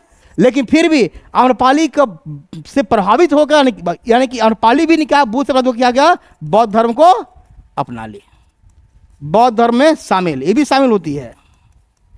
तो बुद्ध किसी को पर नहीं करने गए, कौन क्या कह रहा कहने दो, हमको काम है वो करना है, चाहे वो कोई गरीब हो, चाहे अमीर हो, चाहे वो खराब आदमी हो, उसको ठीक करना उनका काम है। तो इसी तरह से वैशाली घूमे। एक जगह और घूमे जो ज्यादा फेमस आता है, श्रावस्ती एक जगह है। कहाँ है, श्रावस्ती, ये कौशल की राजधानी, याद है ना। यहाँ का राजा था प्रसेनजीत। ये इसके हम उम्र हैं, हम उम्र बताओ, दोनों की उम्र लगभग बराबर है, इन्हीं का दोस्त है। और कहा जाता है श्रावस्ती में ही ज्यादा रुकते थे। सबसे अधिक प्रवचन कहाँ दिए हैं, क्वेश्चन आता है, सबसे अधिक प्रवचन देने वाला स्थान श्रावस्ती। और यहीं पर अपने को 100 रूप में चमत्कार दिखाए थे, 100 रूप में चमत्कार दिखाए थे। और ये श्रावस्ती में घूमे बहुत जगह, ऐसा नहीं खाली इतना ही, मन इतना मेन जगह दे रहे हैं जहां आपको क्वेश्चन आता है। जो श्रावस्ती में घूमे, सब जगह से अधिक घूमे। और अपने को 100 रुपये कहाँ दिखाए थे, श्रावस्ती में ही। और लोगों को और विश्वास हो गया, अरे चमत्कार भी दिखाते हैं। ऐसे घूमते घूमते घूमते फिर पहुंच गए एक जगह है पावा, ये पड़ता है ईपी वाला पावा। कहाँ है, ईपी में। यहां पहुंचे, एक है चुंद नाम का, चुंद कुमार, क्या नाम है, चुंद कुमार उनका सेवक था। इसके घर पर रुकते हैं, घर पर रुकते हैं। जब चुंद कुमार के घर रुकते हैं तो उनका सेवा सुवा करता है। ये बेचारा खाना में कुछ चीज दे देता है खाने के लिए बुद्ध जी को, उसको बोलते हैं सकर मर्धव। क्या बोलते हैं, सकर मर्धव। ये होता है गोबर छत्ता, समझते हैं, मशरूम, गोबर छत्ता या मशरूम। कहते हैं मशरूम में 2 तरह का प्रजाति होता है, एक पॉइजनस, एक नॉन पॉइजनस, है ना। जो नॉन पॉइजनस, शायद चुंद कुमार को पता नहीं था कि ये जो है पॉइजनस वाला खिला दिया किनको, बुद्ध जी को। जब खाना परोसा गया मैंने, तो रोटी तो ठीक था और सब्जी में क्या था, मशरूम का सब्जी था। और ये सब्जी कैसा था, पॉइजनस, यानी जहरीला। क्या है ये, जहरीला वाला मिल गया। अब महात्मा बुद्ध सोचे, जैसे एक कोर खाए उनको समझ में आया कि मशरूम ठीक है, नहीं है। अब यह कहे कि ऐसा करते हैं, अगर ये मशरूम कोई और खा लेगा तो भी मर जाएगा, इसलिए जनता के भीत को ये पूरा सब्जी उस घर का खा लिए अकेले, बोले जितना है सब ला कर दो। अब ये चेला, ये गुरु की आज्ञा मानना जरूरी हो जाए कि बोल रहा है कि तो अगर बुद्ध का कहेंगे हमको कम सब्जी खिलाया, हमको खाना अधिक नहीं खिलाया, भर पेट नहीं खिलाया, तो उठ जाएंगे। तो बोला ठीक है, जितना बना टोटल सब्जी कहाँ ला दिया? इनके सामने। किनके सामने? बुद्ध के सामने। और ये मशरूम का सब्जी पूरा खा के खत्म कर दिए ताकि दूसरा कोई आदमी इसको नहीं खाए, इससे बचने के लिए। लेकिन ज्यादा खाने पर, एक तो जहरीला था, इनके पेट में क्या हो गया? पीड़ा होने लगा। पीड़ा समझ रहे ना? दर्द होने लगा। उनको लगा कि अब तो हम चले गए। तब बुद्ध ने क्या कहा आनंद को, ए आनंद, हमको पावा से उठाकर ले चलो, हम अब शरीर को त्याग। अब आनंद के कहने पर आनंद को बोला गया तो इसने ले आया कुशीनगर।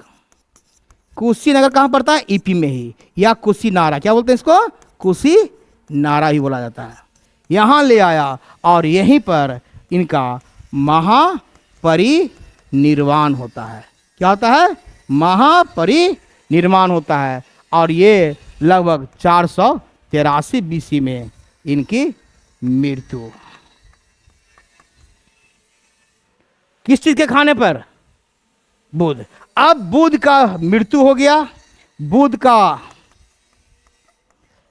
अस्थि जो जलाने पर मिला, वो जो अस्थि था उसको 8 भागों में बंटवारा हो गया। उसके अस्थि को 8 राज्यों ने क्या किया? ले लिया।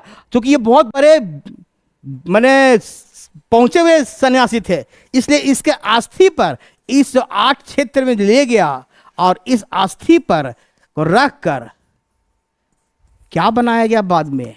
स्तूप। स्तूप समझ रहे ना? महल घर जैसा नहीं, जो स्तूप होता है जो बौद्ध के लिए माना जाता है पूज्य। तो अब देखिए ये स्तूप बना। बाद में अशोक कहता है, अशोक जब आएगा, अशोक कहता है 84,000 स्तूप बनाया था बुद्ध के अस्थि पर। मन हल्का हल्का अस्थि, कितना टोटल? 84,000 स्तूप। चलिए तो 84,000 था कि नहीं था भगवान जाने, लेकिन जो भी साहित्य मिलता है वर्णन उसके हिसाब से। तो अगर स्तूप बनता है तो स्तूप किसका निशानी हो गया? महापरिनिर्वाण का ना। हाँ, महापरिनिर्वाण का। और मृत्यु, जहां मृत्यु होता है वहां लिख लीजिए पद चिन्ह। क्या होता है? पद चिन्ह खाली बच जाता है, पद चिन्ह।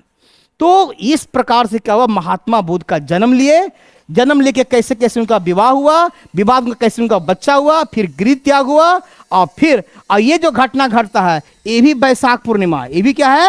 वैशाख पूर्णिमा। इनका याद रखिएगा, जन्म भी वैशाख में हुआ है ना, जन्म भी देखा हुआ, और निर्वाण प्राप्ति यानी कि ज्ञान की प्राप्ति वैशाख में हुआ, और महापरिनिर्वाण भी क्या हुआ? ये सभी में वैशाख वैशाख याद रखिएगा, वैशाख पूर्णिमा। खाली एक चीज याद रखिएगा, गृह त्याग में, गृह त्याग जो हुआ था वो था आषाढ़ पूर्णिमा में। क्या हुआ था? आषाढ़ पूर्णिमा में। बाकी सब क्वेश्चन आता है तो डैट आपका बन जाएगा। और इस प्रकार से क्या हुआ? बौद्ध धर्म तो चला गया, यानी बौद्ध धर्म, बुद्ध चले गए, बौद्ध धर्म नहीं गए। अब कहता है कि बुद्ध के मरने के बाद बुद्ध का उत्तराधिकारी कौन बना? ये अच्छा क्वेश्चन। अभी उसका चेला है, आनंद है, उपाली है ना, ये सब बैठा हुआ है। तो अब जो बौद्ध धर्म संगठन बन गया, जो एक संघ बन गया, एक बड़ा ट्रस्ट बन गया, और उसका हेड कौन? अभी तो बुद्ध थे। तो कहता है कि बुद्ध पहले बोल देते थे कि इस हेड का, इस संघ का कोई हेड नहीं बनेगा, बल्कि उसके शास्ता, एक वर्ड है शास्ता, पाली में है, ये शास्ता है। जो शास्त्र मत होता है उनके नियम, उनके नियम, उनके उपदेश, वही क्या रहेंगे? उसके उत्तराधिकारी रहेंगे। किसके? उस बौद्ध संघ के। तो क्वेश्चन आएगा कि बुद्ध की मृत्यु के बाद बौद्ध संघ का हेड कौन बना? कोई नहीं। याद रखिए, क्वेश्चन डैड आएगा, ये क्वेश्चन हमेशा मिलेगा आपको, है ना, कि बौद्ध संघ के बाद और बुद्ध ने के बाद क्या हुआ? धीरे धीरे फिर पहला काउंसिल, फर्स्ट काउंसिल बाद में बैठाया गया अजात शत्रु पर, है ना, अजात शत्रु के काल में। कहां? राजगृह में, जहां पर आनंद आएगा और उपाली दोनों आता है। आनंद आएगा तो आनंद एक पुस्तक लेकर आएगा जिसका नाम है सुत पिटक। क्या नाम है? सुद पिटक, और उपाली लाएगा एक पुस्तक जिसका नाम है विनय विनय पिटक, है ना। ये सुद पिटक में उपदेश रहेगा और इसमें क्या रहेगा, नियम रहेगा। और ये इस प्रकार से आपका हम पूरा इनका जीवनी को एक जगह करने की कोशिश किए हैं। यहां तक पहले क्लियर हो गया। ये पहला पार्ट खत्म हुआ जीवनी से संबंधित। अब आपको हम स्लाइड भी ले चलते हैं, बाकी इसको रहने देते हैं। चलिए, जितना बात लगभग बोले हैं लगभग सब आपका रेडीमेड यहां भी रखा हुआ है, ठीक है। संस्थापक कौन, ओरिजिनल नाम, कब हुआ, इसको आप चाहें तो 566 BC भी रख सकते हैं ना। नेपाल की तराई में लुम्बिनी वन। माता का नाम महामाया, कहाँ का, कोलिया गणराज राजकुमारी, पिता सुदोधन कपिल वस्तु के साक्यगण। पत्नी का नाम जसोधरा, गोपा बिंबा, है ना, साक्य कुल। टोटल शादी कब हुआ था, 16 वर्ष में। सब खाली पॉइंट को आगे बढ़ा देते हैं। पुत्र का नाम, ये खाली पॉइंट है। प्रथम शिष्य कौन, 5 ब्राह्मण। और अगर वो चॉइस नहीं देगा तो पहला व्यापारी है बना था, अभी बता, यस, कहाँ का, बनारस का, है ना। प्रथम शिष्या, उसकी माँ, किसके कहने पर, मैं टोटल बात यहां फिर लिख दी है, रिपीट कर दी है कि आपको रेडीमेड। उसका भाई जो मारने की कोशिश किया था अभी ना, हाथी से कुचलवाने का, राजगिर में। गृह त्याग कब किए, 29वें। क्या क्या चीज को देखने के बाद, वृद्ध, रोगी, मृतक और सन्यास। ये सीरियली एक नंबर पर, 2 नंबर पर, 3 नंबर पर, ये 4 नंबर पर। महाविनिष्क्रमण, सारथी का नाम चांद या छंदक, बोले थे ना अभी ना, छंदक। अघोरे का नाम कंथक, है ना। सब चीज टोटल चीज दिखा दी आपको। प्रथम गुरु अलारग्राम, कहां के रहने वाले, क्या चीज का सिखाया इसको, ज्ञान और सांख्य दर्शन। द्वितीय गुरु कौन, रुद्रराम पुत्र, राजगिरी में वेद का ज्ञान। निर्वाण कहां मिला इनको, बोध गया में। 35वें वर्ष में वैशाख पूर्णिमा में, किस पेड़ के नीचे, पीपल पेड़ के नीचे। और किस नदी किनारे, इसको बोलते हैं निर्वाण, याद है, निर्वाण। पर प्रथम प्रवचन कहां दिए, अपने 5 साथी को, कहां, सारनाथ में, कहां, ऋषि पत्तनम में। टोटल बात आपको रेडीमेड बना हुआ है ना, जिसको क्या कहा गया, धर्म चक्र प्रवर्तन। महापरिनिर्वाण कहां हुआ, उत्तर प्रदेश के कुशीनारा में, कब, 483 BC में, है ना। जो आज पड़ता है देवरिया जिला का कसिया बोला जाता है। भगवान बुद्ध के मरने के बाद उनका उत्तराधिकारी कोई व्यक्ति नहीं बना, है ना, बल्कि उसके शास्त्र या नियम दर्शन ही बौद्ध संख्या क्या बने रहेंगे, उत्तराधिकारी। यानी कोई आदमी इसका संस्था का हेड नहीं रहेगा। ये आपका बुद्ध की जीवनी से संबंधित है ना। और बुद्ध के बाद उनके अस्थि को कितने भागों में बांटा गया था, 8 भाग में, जिस पर क्या बना था, स्तूप बनाया गया था बाद में। अब क्वेश्चन जो आया देखिए, जन्म का प्रतीक कौन कौन होता है, सफेद हाथी, कमल का फूल, साल वृक्ष, क्लियर है। निर्वाण की प्रतीक पीपल पेड़ और पदचिन्ह। महापरिनिर्वाण स्तूप से संबंधित, क्लियर है, या मृत्यु से। ये अब अलग टॉपिक आ गया। ये जीवनी का मैंने पूरा खत्म कर दिया, उसका एक बना भी दिए। अब ये इंपॉर्टेंट है बौद्ध दर्शन, इसको भी खींच लेते हैं, कुछ है नहीं इसमें। दर्शन मतलब एक तरह से उपदेश ही मान के चलिए, क्या है, उपदेश। यानी कि बौद्ध, यानी बुद्ध जी ने जो कहा, किस भाषा में कहे थे याद है, पाली भाषा। ये पहले याद रखिएगा, पाली भाषा में जो भी प्रवचन दिए किसमें दिए, पाली भाषा में। और जबकि महावीर देंगे प्राकृत भाषा में, है ना। ये बुद्ध जी दिए पाली भाषा में। बुद्ध की वाणी, बुद्ध की जो वाणी है, वाणी, उसको पाली भाषा में दिया गया। इस बुद्ध की वाणी को बाद में बुक रूप में, बुक समझ रहे ना, किताब के रूप में संग्रह किया गया। एक किताब था सुद पिटक, बताया था ना अभी ना, सुद पिटक। फिर है एक विनय पिटक, विनय पिटक, और एक और है अभिधम पिटक। बाद में क्या आएगा, अभिधम पिटक। और पिटक मतलब होता है साहित्य पाली भाषा में। चूंकि 3 गो है तो इसको बोलते हैं त्रिपिटक। क्या बोलते हैं, तो पूछेगा त्रिपिटक किससे संबंधित है, जैन धर्म से कि बौद्ध धर्म से। तो पिटक वर्ड जहीं से आ जाएगा समझ लेंगे। सुद पिटक दिया आपका आनंद, विनय पिटक दिया आपका उपाली, और अभिधम देंगे मोगालीपुत्र, जो आगे देखेंगे अभी हम, है ना।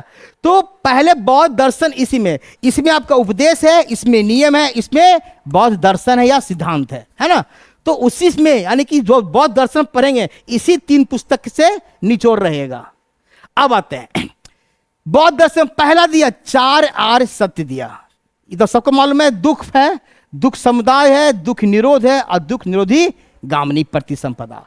यानी कि पूरा संसार दुखमय है, पूरा संसार ही है। दुख का निरोध कैसे होगा? उपाय तो दुख है, इसको बोलते हैं बाद में अष्टांगिक मार्ग। यानी दुख को दूर करने के लिए उसने 8 मार्ग बताया कि ऐसे से चलेंगे तो हम दुख मेरा कम होगा, जिसको हम बोलते हैं अष्टांगिक मार्ग पर चलने के लिए। पहला पॉइंट, महात्मा बुद्ध चूंकि वैदिक धर्म का विरोध किए थे, तो वैदिक धर्म में क्या था? ईश्वरवादी है ना, ईश्वर को मानता है। ये बोले कि हम ईश्वर को नहीं मानेंगे, ईश्वर नहीं है, ईश्वर नहीं है, यानी कि नास्तिक हो गए, है ना। वेद को जो नहीं मानता क्या होगा? नास्तिक हो गया। तो ये आपका सीधे आ गया। निवृत्ति मार्ग, बौद्ध धर्म कहता है कि बौद्ध धर्म में आने के लिए आपको गृह त्याग करना पड़ेगा, ऐसे नहीं मिलेगा। आप चाह रहे हैं कि सुख दुख से दूर हो जाए, है ना, उसके लिए आपको त्यागना पड़ेगा। पुरजन्म, ये कहता है वैदिक धर्म में भी पुरजन्म है, जैन धर्म में भी पुरजन्म रहेगा और बौद्ध धर्म में भी। इनका कहना है कि बच्चा कोई भी आदमी मृत्यु होती है तो उसका फिर दोबारा जन्म होता है। महात्मा बुद्ध खुद बताते हैं कि हमने भी कई पुरजन्म लिया है। अब किस कहानी में बनाता है? एक किताब है जातक कथा, जिसमें पुरजन्म की कहानी की बात किया जाता है, जो बुद्ध के द्वारा। तो पुरजन्म तो को मानते हैं लोग।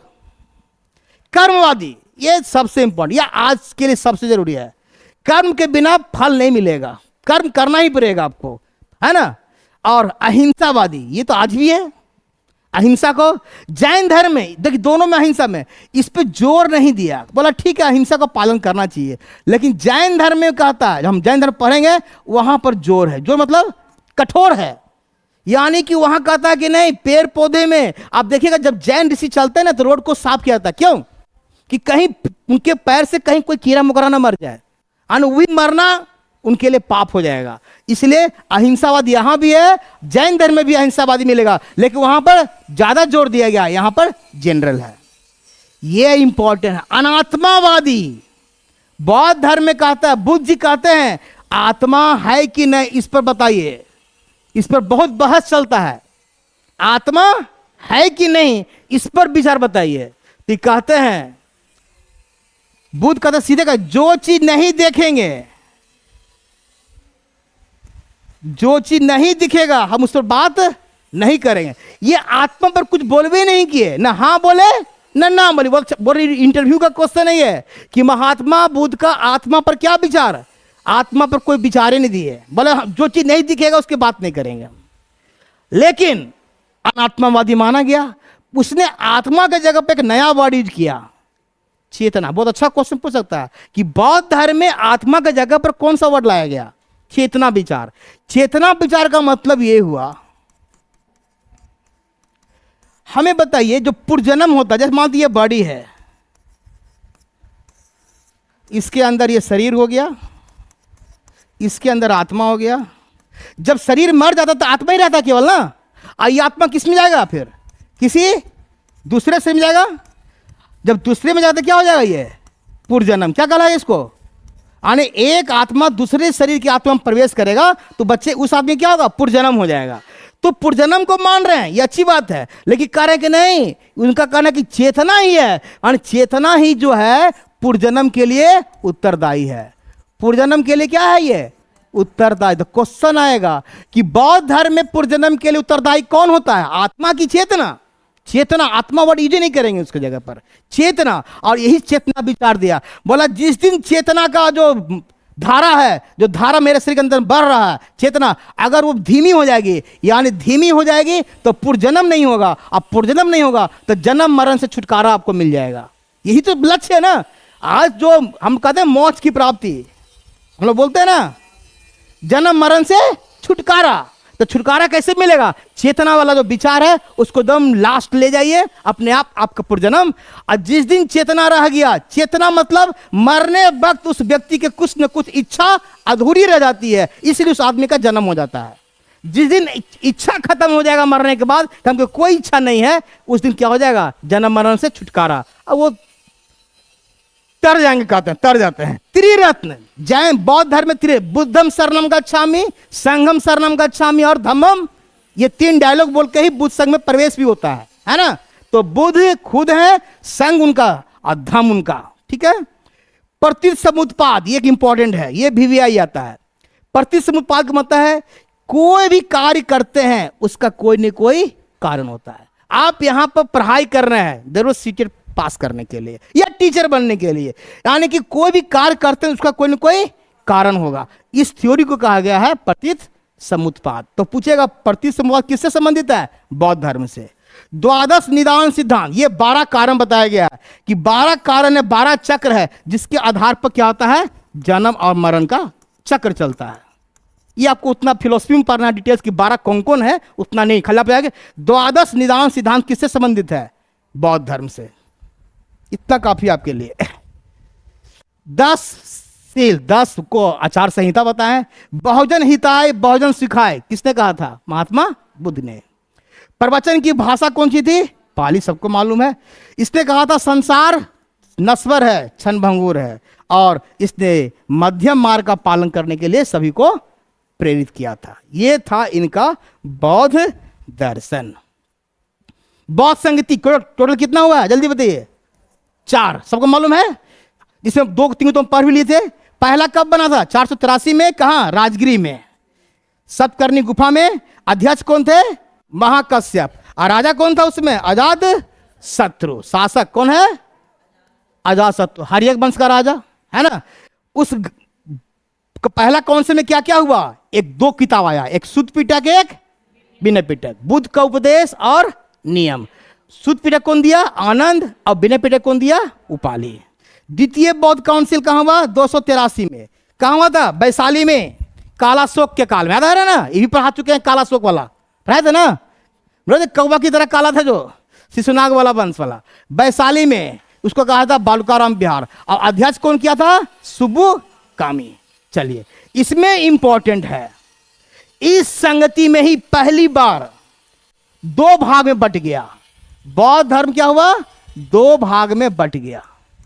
कौन कौन 2 भाग बटा? एक होता है महासंघिका, क्या बोलते हैं? महासंघिक या संघिका। और एक होता है थेरवाद, थेरवाद या स्थिरवाद, दोनों हो सकता है। महासंघिका मतलब जो परिवर्तन चाहते थे, यानी ये पूरब की तरफ भागे, है ना। यानी जो बुद्ध बोल के गए उसके नियम में क्या चाहते थे? ये परिवर्तन चाहते थे, वही चीज नहीं, उसमें कुछ चेंज चाहते थे। तो इसलिए इसको बोला गया महासंघिका। इसको देने वाला कौन है? महाकश्यप, है ना, जो इसका मेन आदमी, जो वैशाली के रहने वाले हैं। और दूसरा कौन पड़ेगा? थेरवाद या स्थिरवादीन, है ना। थेरवाद या थेरवादी बोलते हैं, ये पश्चिम को गया। इसके शिष्य कौन है? महाकात्यायन, है ना, ये उज्जैन के रहने वाले। तो पूछेगा किस काउंसिल में हो रहा है? सेकेंड काउंसिल में। 2 भाग में बटा, कौन कौन? महासंघिका और स्थिर। तो स्थिर से याद आ जाएगा, स्थिर यानी चेंज नहीं चाहता है। स्थिर मतलब क्या हुआ? स्थिर यानी जो बुद्ध बोले उसी के नियम का पालन करेगा। बुद्ध के नियम में कुछ चेंज चाहता है तो कौन वाला चाहता है? ये वाला आदमी बोलता कि नहीं, नियम के हिसाब से, क्योंकि हमेशा इस कैसे संविधान में परिवर्तन होता है ना, तो वही बात यहाँ भी करेंगे, नहीं कुछ परिवर्तन होना चाहिए नियम में। तो महासंघिका ग्रुप बन गया, एक बन गया कौन? स्थिरवादी। स्थिरवादी को क्या बोलते हैं? थेरावादी भी बोलते हैं। ये गया पश्चिम की ओर भारत में, और गया पूरब की ओर। मैंने दोनों गुरु का नाम रख दिया। तृतीय काउंसिल 247 BC में, यह पाटलिपुत्र काल में अशोकाराम बिहार में हुआ। और इसका राजा कौन था? अशोक खुद। अशोक आ गया ना। अशोक किसका मानता था? थेरवादी को। देखिए, अब क्वेश्चन पूछेगा, अशोक बौद्ध धर्म को अपनाया जरूर, किस ग्रुप में था? ग्रुप तो ढेर सा बट रहा है ना, उसमें थेरावादी था, है ना, समर्थक। और इसका अध्यक्ष कौन बने? मोगालीपुत्र तीस। मोगालीपुत्र तीस ने यही किताब लाया तीसरा में, अभिधम्म पिटक, जिसमें बौद्ध दर्शन की चर्चा रहती है ना। तो पूछेगा अभिधम्म पिटक किसने दिया? मोगालीपुत्र तीस ने। और चतुर्थ बौद्ध संगति, इसमें भी बौद्ध धर्म 2 भाग में बढ़ जाएगा। यह हुआ कश्मीर में। कहां हुआ? कश्मीर में कुंडलबन। अध्यक्ष कौन है? वसुमित्र। उपाध्यक्ष कौन है? अश्वघोष। किसके काल में? कुषाण का राजा कनिष्क के काल में होता है। और विशेषता, बौद्ध धर्म 2 भाग में बट गया, एक हीनयान और एक है महायान। देखिए क्वेश्चन पूछेगा, पहली बार बौद्ध धर्म में विभाजन कब हुआ? सेकेंड काउंसिल में, महासंघिका और स्थिर विधि के रूप में। दूसरी बार चौथी काउंसिल में बट गया हीनयान और महायान। यहां भी बटा है लेकिन नाम खाली बदल गया, हीनयान और महायान। अब हम हीनयान और महायान का देखिए, महायान चला गया मांगसाला ग्रुप में और हीनयान आ गया स्थिरवादी। नाम खाली बदला है, काम वही है ना, उसी का ग्रुप है। अब ये दोनों में अंतर हम बता देते हैं क्या है। हीनयान और महायान, महात्मा बुद्ध कहते थे कि मांस मछली नहीं खाना चाहिए, महायान वाला कहेगा मांस मछली खाएंगे, है ना। तीन परिवर्तन हो गया, इसको कहते हैं परिवर्तनवादी। अब देखिए हीनयान, यान मतलब होता है क्या? गाड़ी, और हीन मतलब होता है छोटा, कहता ना ये हीन है। महायान मतलब गाड़ी और महा मतलब बड़ा। यानी महात्मा बुद्ध के अनुसार जो हीनयान के समर्थक हैं, हीनयान के समर्थक हैं, वो कहते हैं कि महात्मा बुद्ध ये बोलते थे कि पहले तुम खुद अपना निर्वाण प्राप्त करो। किसका?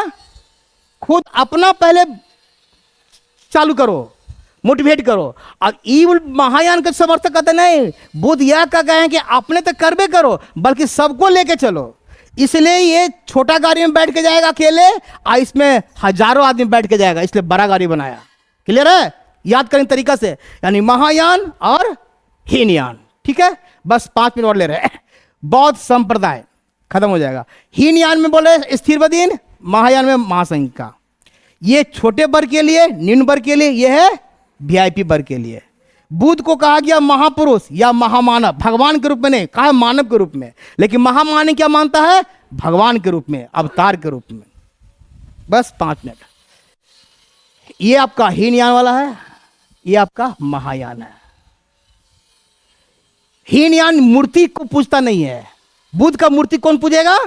इधर वाला।